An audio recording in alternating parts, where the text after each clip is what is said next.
সংগ্রামী সাথী বন্ধুগণ, অত্যন্ত দুঃখ ভারাক্রান্ত মন নিয়ে আমরা এখানে দাঁড়িয়েছি।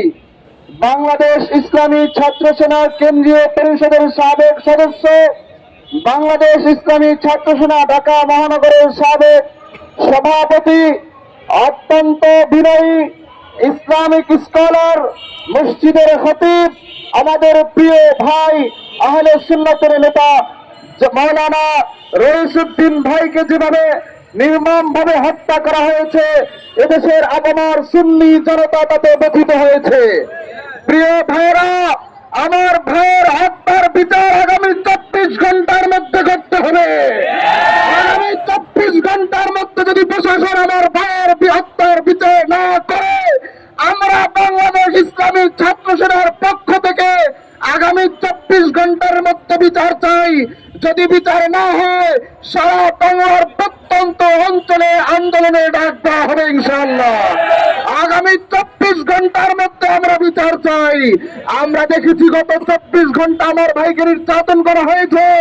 আমরা সেখানে আমাদের পক্ষ থেকে প্রশাসনের সহযোগিতা চেয়েছিলাম, কিন্তু বৈষম্যহীন এই বাংলাদেশে আমরা সেখানে বৈষম্যের শিকার হয়েছি।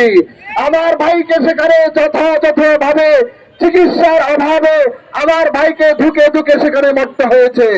আমরা বলতে চাই, আমার ভাইয়ের অন্যায় কি ছিল, আমার ভাইয়ের দোষ কি ছিল? আমার ভাইয়ের একটাই দোষ ছিল, এদেশের সুন্নি জনতার পক্ষে আমার ভাই কথা বলেছে। গাজীপুরের প্রত্যেকটা অঞ্চলে আমার ভাই আহলে সুন্নাতের দাওয়াত পৌঁছে দিয়েছে। ওই স্বৈরাচারের দেশের রাজনীতি সহ্য করতে পারে নাই। আমরা ছাত্র সেনার পক্ষ থেকে করছি হুঁশিয়ারি দিয়ে বলতে চাই, 24-এ আমরা স্বৈরাচারকে বিদায় করেছি আন্দোলন করে। যদি আবার স্বৈরাচারের সেই দোসরদেরকে আমরা দেখতে পাই, আমরা কঠোরভাবে প্রতিরোধ করবো ইনশাআল্লাহ।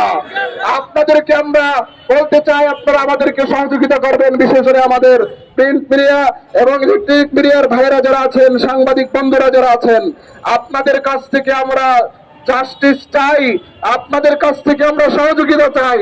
আপনারা সঠিক তথ্য দিয়ে এদেশের মানুষকে সহযোগিতা করবেন।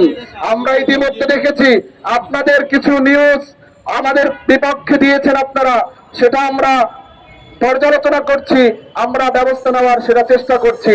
আপনারা এদেশের শান্তিকামী সুন্নি মুসলমানদের পক্ষে থাকবেন আমরা আশা করি। আসসালামু আলাইকুম ওয়া রাহমাতুল্লাহি ওয়া বারাকাতুহু।